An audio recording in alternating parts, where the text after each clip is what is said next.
It's way fucking better, dude. Vaulting? Ooh! Did you see that? Ooh, dog! Forget about that.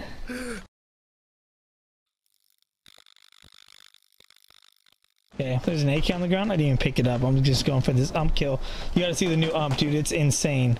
Hey guys, what is up? Spiff here, and let's just talk about the newest version of this 1.0 update. Bluehole finally decided to leave the test servers up for a few days, which is actually giving us enough time now to truly test this new build of the game and really get a good opinion on it, and also find bugs and things like that. So I have the PlayerUnknown Battlegrounds patch notes up, and we're going to just read through it, and I'm going to tell you the changes that they made and how well I think they executed on it. First thing they have listed here is Killcam. Now I think that this is a very important update to the game. It helps with finding hackers, finding bugs, and for me it's just nice to know how much damage I did to the person before they took me out. So that's why I watched the kill cam. With that being said, it's not without its bugs. One, I don't need to see what the person was doing a minute and a half before they killed me. That is ridiculous. Also, the spectator mode of the person is still a little bit off, so it looks like they're aiming way ahead of you or way behind you, and actually the shots are hitting you. Something that we saw with the old spectator mode a lot. It's been fixed a little bit in the new spectator mode, but we still definitely have this issue where what the player is seeing is definitely not what we're seeing in this spectator mode or the kill cam, and that causes for a little bit of frustration when I think that I got desynced around a corner already, and then I watch the kill cam and I see that the guy's aiming nowhere near me and I die, although I know now that it's just going to be the spectator cam. Up next we have sound. It's good. I don't know what else you want me to say. The new bomb zones are good. I think they're a little bit loud, but they sound good. The new vehicle sounds much better. Appreciate it. And that's it for sound, really. Keep doing what you're doing, PUBG. Sounds good. Next up, the UI and UX changes.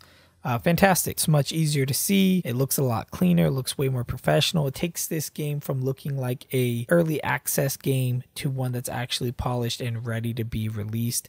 Although the game doesn't really run like it's ready to be released, but we'll touch up more on that in a minute. But it looks good. I like the new colors. I think that they're nice. They're not too distracting. The new mini map is fantastic. The new map is nice and high detail. The new compass is very easy to read and much easier to use for callouts. So I appreciate all the UI changes that they've made. Up next, optimization. Oh boy. Let's get into it. The optimized character animations, you'll notice this in the main menu when your character is looking around aimlessly. But I'm sure that also has a lot to do with the vaulting animations, which, as you saw in the beginning of this video, he did do this really slick, like two-leg flip over the bar maneuver.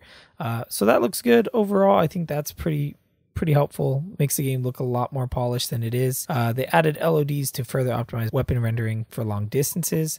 Haven't really noticed a change with that, but you know, whatever. It's one of those changes that they make because they notice it because they're game developers. Optimize various world effects. I haven't really noticed that. Maybe they're talking about the blue zone. Optimize various UI elements. I have noticed that. The UI runs a lot smoother, a lot faster, more responsive. It's nice.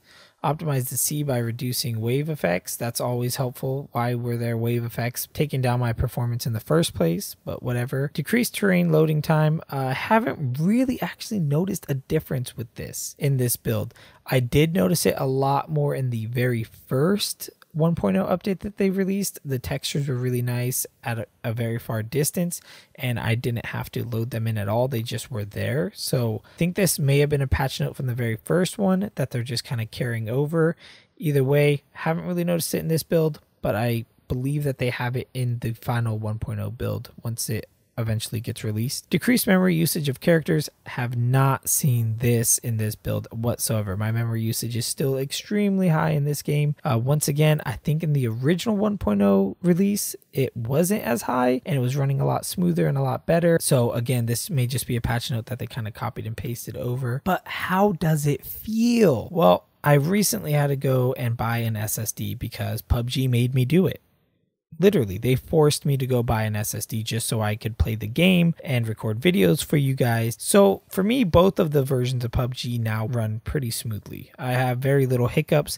The test servers, of course, give me just crazy rubber banding, but that's to be expected with the test servers. They're, you know, much higher ping than the normal servers, but it's running the same or worse for me, honestly. The main servers, now that I have the SSD, I get about 100 to 120 frames per second, running nice and smooth. Whereas on the test servers, I'm getting 70, 80 frames and it runs smooth and it feels better, but still I had to buy an SSD to play it smooth. Before I upgraded to the SSD, both the normal and the test servers ran like garbage for me. I was stuttering every couple frames. It was unplayable. So yes, upgrading to an SSD did fix all these problems for me and made the game run smooth, but I shouldn't have to buy an SSD to run a game. Just like I shouldn't have to have 16 gigs of RAM to run a game. That is ridiculous. This is the only game on the Steam marketplace that needs that much RAM and an SSD just to run properly. So this game is still very poorly optimized, and the people defending it saying, well, I play it perfectly smooth. I don't know what you're talking about. Your computer is a potato, blah, blah, blah.